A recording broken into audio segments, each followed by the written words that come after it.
Fala, meus amigos, minhas amigas ligadas aqui no Dois Toques, a casa do futebol, pra gente, é claro, falar da treta do jogo de ontem, Atlético Mineiro e Botafogo em Belo Horizonte. Ao Galo faltou bola e sobrou confusão. Ao Botafogo faltou competência e sobrou falta de cabeça, né? Afinal de contas, Barbosa e Luiz Henrique expulsos, aos 50, sei lá quanto, e o Luiz Henrique depois do jogo faltou um pouquinho de mais maturidade, mais malandragem. A gente vai falar tudo sobre esse jogo e como isso já faz pegar fogo o confronto do dia 30, né? Tava meio chato, né? O Botafogo jogando bola, o Galo só tomando pancada, o Galo não ganha sei lá quantos jogos, o Botafogo tá na liderança do Campeonato Brasileiro, pelo menos agora deu uma animada, né? O Galo precisava de um combustível, arrumou. Eu só acho que atirou e atirou mal, atirou errado. Eu vou explicar porque o Galo gastou talvez essa única bala que tinha, falando aí o que falou no jogo. Luiz Henrique chamou o Galo de time de M,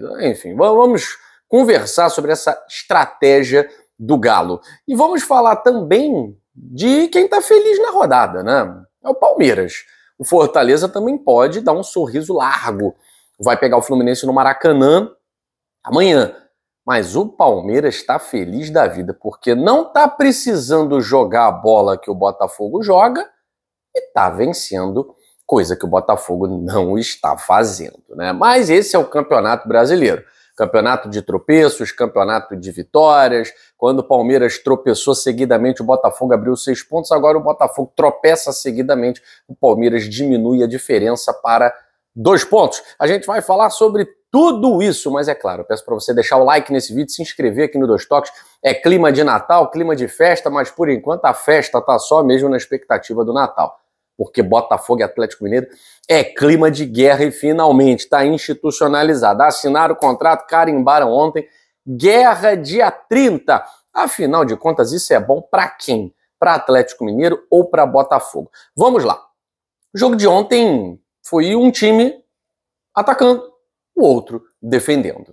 Infelizmente, eu não posso nem dizer condicionada pela expulsão do Rubens, porque o Atlético Mineiro já não estava jogando bola no 11 contra 11. A verdade é essa, né? O Atlético Mineiro se limitando a se defender, a tentar segurar o ímpeto do Botafogo. E o Botafogo fazendo o que sempre faz, tentando encurralar o adversário, ainda que com algumas deficiências. O Arthur Jorge precisa saber como quebrar as retrancas. É um time que tem dificuldade para jogar com equipes com a linha mais fechada, mais recuada, com linha de 5 atrás. O Botafogo tem muita dificuldade de quebrar essas linhas e os 2 tropeços seguidos têm a ver com essa dificuldade do Botafogo de criar oportunidade, jogada ensaiada, bola parada, chute de fora da área, tem essa dificuldade.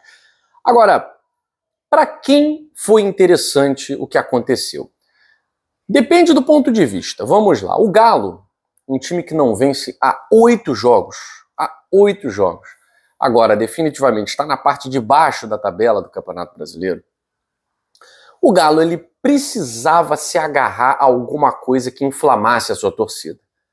Porque o torcedor do Galo racional, ele tá olhando para o time e tá vendo que os caras não estão jogando nada. Ele olha para o Atlético Mineiro e pensa assim, esse time vai jogar a final da Libertadores. Mas há 8 jogos, a gente não sabe o que é vitória. Já há uns 5 jogos, desde a final da Copa do Brasil, a gente não sabe o que é jogar bem. E aí? O que vai ser do Atlético Mineiro? Dá? Bom, a procura da torcida do Atlético Mineiro mostra a confiança do torcedor do Galo. É uma procura muito baixa para ingressos na final da Libertadores. Só que para o Atlético Mineiro, tudo isso que aconteceu, até a página 2, foi melhor. Por quê? Criaram uma narrativa, e eu não posso dizer se é verdadeira, se não é, o Marlon Freitas desmentiu, o Luiz Henrique não comentou nada, de que o Luiz Henrique ficou um troço tão mal contado, né? Porque uns falaram que foi o Luiz Henrique que disse. O outro falou que foi o Marlon Freitas que disse. O goleiro reserva do Atlético Mineiro falou pro Hulk que o Luiz Henrique, antes do jogo, havia falado que o Atlético Mineiro era um time fraco, era um time de M. O Everson, na entrevista, disse que, na verdade, durante o jogo, o Marlon Freitas disse que o time de vocês é muito fraco. Enfim, o que eu acho disso tudo? Dentro, quem jogou bola, quem joga pelada, sabe que o clima dentro de campo fica realmente acirrado. E muitas coisas são ditas. A coisa mais natural do mundo, eu que já estive ali fazendo cobertura dentro de campo, inclusive de Série B de Campeonato Carioca, a coisa mais comum é você chamar, seu M, você é um M. Ah, para com isso, pô, teu time é uma M. Isso é a coisa mais normal. Depois do jogo, cabeça fria, então todo mundo volta para a racionalidade. Mas ali, nas 4 linhas, o negócio pega fogo. Então, se falou, se não falou, tenho certeza que foi nesse calor do jogo, sem qualquer espécie de desmerecimento. Mas, assim, vamos falar a verdade, Luiz Henrique também não mentiu, né? O Atlético Mineiro já vem jogando um futebol de M algumas rodadas. E ontem, ele se limitou a fazer o antijogo. A grande questão é que o antijogo está sendo uma tática interessante para dar vida ao Palmeiras. O Palmeiras está adorando os adversários fazendo o antijogo. Porque o Botafogo não está sabendo vencer o antijogo. Soube vencer em uma oportunidade, talvez a mais importante delas. O jogo contra o Peñarol. Aquilo ali é uma aula de antijogo no primeiro tempo, com a conivência do juiz. E o Botafogo conseguiu, tocando bola com paciência, mas também com seu time titular, né? Ontem o Botafogo tinha alguns desfalques importantes, principalmente jogadores de seleção. Mas a questão é que para o Atlético Mineiro, até a página 2, esse discurso foi bom porque inflamou a torcida. Eu tô vendo torcedores, alguns, claro, né, dizendo, se estava faltando confiança, agora ela tá sobrando. O Daverson entrou na cabeça dos torcedores do Botafogo e acabou com o psicológico dos jogadores. Olha, há controvérsias, né? O Daverson, ele vive num universo paralelo, em que ele se acha um gênio, em que ele se acha muito engraçado, em que ele se acha um personagem e tal.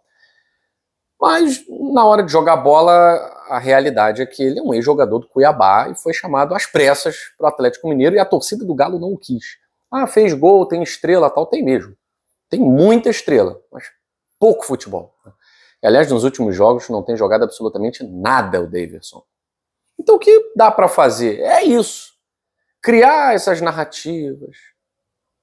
Depreciar quem é o zagueiro do Botafogo, Barbosa e tal. Então, no final das contas, por que eu digo até a página 2? Porque os jogadores do Atlético Mineiro trouxeram essa narrativa de que o Matheus Mendes, goleiro reserva, nunca mentiu na vida. Não, pergunta para a família dele, ele nunca mentiu. Ele jurou pela família. Galera, isso aqui é o quê? Sexta série?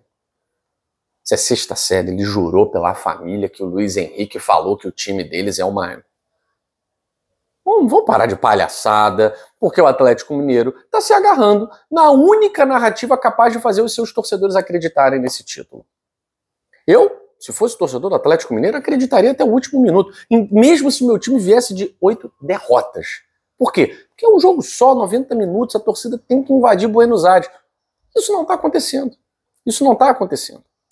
Agora, eu, na verdade, acho que esse tiro que o Atlético Mineiro gastou hoje, ontem, no dia 20, 10 dias antes da final, pode ter sido um tiro pela culatra, porque, na verdade, se houve, factualmente, alguém que depreciou o outro, esse alguém foi o Atlético Mineiro.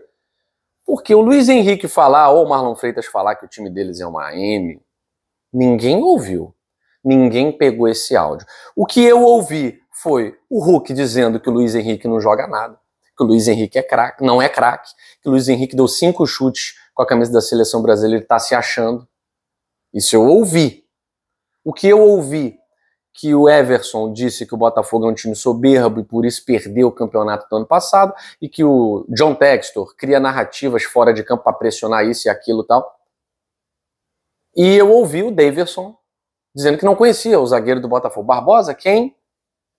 Eu acho que o Atlético Mineiro tentou se valer de uma arma e acabou municiando ainda mais os jogadores do Botafogo. Porque eu não acho que falte alguma coisa a Galo e Botafogo para essa final de Libertadores. Cada time tem o seu estilo. O estilo do Atlético não é o mesmo do Botafogo.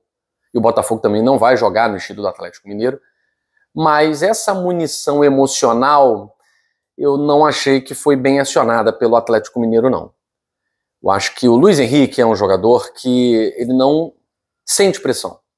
Isso está muito claro. Se sentisse pressão, não faria gol nos primeiros jogos com a camisa da seleção brasileira. Se sentisse pressão, não faria o gol que fez contra o Peñarol, uma semifinal de Libertadores, um golaço. Se sentisse pressão, não faria o gol que fez contra o Vasco. E se sentisse pressão, não jogaria a partida de ontem. Mesmo cansado, foi lá e jogou. Agora, jogar garrafinha no segurança, Barbosa dar cabeçada em Igor Rabelo e tal, isso aí é um destempero, um descontrole, mas que faz parte do jogo, faz parte do futebol. Eu tenho certeza que o torcedor do Botafogo, apesar de estar aborrecido com o que aconteceu, ele prefere um time que haja dessa forma do que um time que saia de cabeça baixa. Eu, pelo menos, penso dessa forma, né? Então, Atlético Mineiro e Botafogo, o que eles fizeram? Acionaram o botão guerra para o dia 30. E aí Davidson falou, torcendo para o Palmeiras ultrapassar o Botafogo e tal. Criou aquela narrativa para o jogo pegar fogo no dia 30. Então, se para os torcedores do Botafogo o futebol que a equipe joga já era o suficiente, agora, com essa narrativa criada aí pelo Atlético Mineiro, pelos jogadores do Atlético Mineiro, porque ninguém tem a comprovação de que falou, eu não vou acreditar no goleiro que jurou pela família, porque isso aqui não é quinta série, sexta série, isso aqui é futebol. Então, assim, se o Luiz Henrique falou, pode ter falado mesmo, isso faz parte do jogo. Agora, as declarações pós-jogo dos jogadores do Atlético Mineiro, elas podem servir mais ainda de combustível para um time que joga mais futebol e que talvez precisasse disso para levar mais a sério. Não que os jogadores não levem, mas ter mais sede, ter mais fome. Tenho observado no futebol do Botafogo um time muito metódico, um time que acredita até o final no seu estilo de jogo. E às vezes você precisa ter outras jogadas, às vezes você precisa dar uma improvisada, às vezes você precisa cavar um pênalti. Isso é futebol. Então, o que vale ponto não é jogar bem, pressionar o adversário, dar 30 finalizações ao gol. O que vale são os 3 pontos. E quem pode falar sobre isso é o Palmeiras, né? O Palmeiras é especialista em ganhar campeonatos sem jogar bem. Por quê?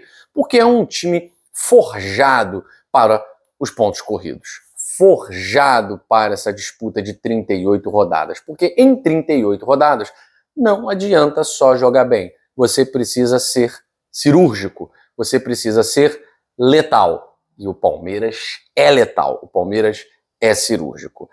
Por que o Palmeiras ainda não é o líder do Campeonato Brasileiro? Porque o Palmeiras também tropeça. Após a derrota para o Corinthians e a vitória do Botafogo sobre o Vasco, grande parte da torcida palmeirense havia jogado a toalha. A imprensa, que vive de momentos, de estar fazendo a parte dela, tá certa, tá muito difícil, tá... Quando, na verdade, gente, o Campeonato Brasileiro, não existe essa vantagem de 6 pontos em reta final. O Campeonato Brasileiro, a vantagem é sempre mínima. O Campeonato Brasileiro de verdade, que tem equipes com o investimento que Palmeiras, Flamengo, o próprio Atlético Mineiro, que está fora da disputa, mas tem muito investimento, Botafogo, é campeonato para até a 38ª rodada a diferença ser de 1 ponto ou até de nenhum ponto.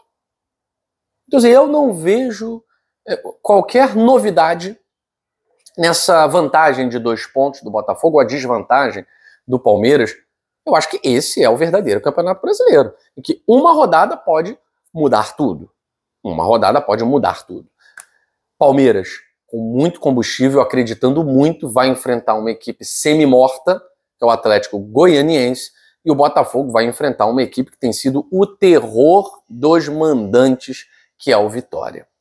Então é claro que a rodada se desenha mais favorável ao Palmeiras, mas eu também vejo o Botafogo favorito contra o Vitória. Um time que agride mais, um time que está sempre pisando na área do adversário, uma hora, obviamente, vai fazer o gol, né? Não dá para os atacantes serem sempre incompetentes e nem o goleiro ser sempre um super-herói. É muito mais fácil você fazer gol estando dentro da área do adversário do que brigando por uma bola, né? Então o Botafogo vai continuar jogando do mesmo jeito, vai continuar brigando pelo título, jogando do mesmo jeito, empurrando o adversário para trás, e os adversários vão atuar dessa maneira contra o Botafogo. Eu quero ver o Palmeiras, eu estou muito afim de chegar a essa partida Botafogo e Palmeiras, Palmeiras e Botafogo, porque eu quero ver como o Palmeiras vai se comportar. O Palmeiras sabe, o Abel sabe que o Botafogo tem dificuldade de jogar contra times retrancados, e tem facilidade de jogar contra times que se abrem. Será que o Abel Ferreira vai abrir mão do seu futebol para encurralar o Botafogo? Ou vai jogar como um Palmeiras e vai querer propor jogo e vai correr o risco? Vai ser muito interessante. Pode ser uma final de Campeonato Brasileiro antecipada. Não acredito que seja. Final do Campeonato Brasileiro com os tropeços do Botafogo só vai ser na 38ª rodada. E o campeonato realmente pegou fogo. A gente volta daqui a pouquinho com mais uma edição do Dois Toques, a Casa do Futebol. Valeu!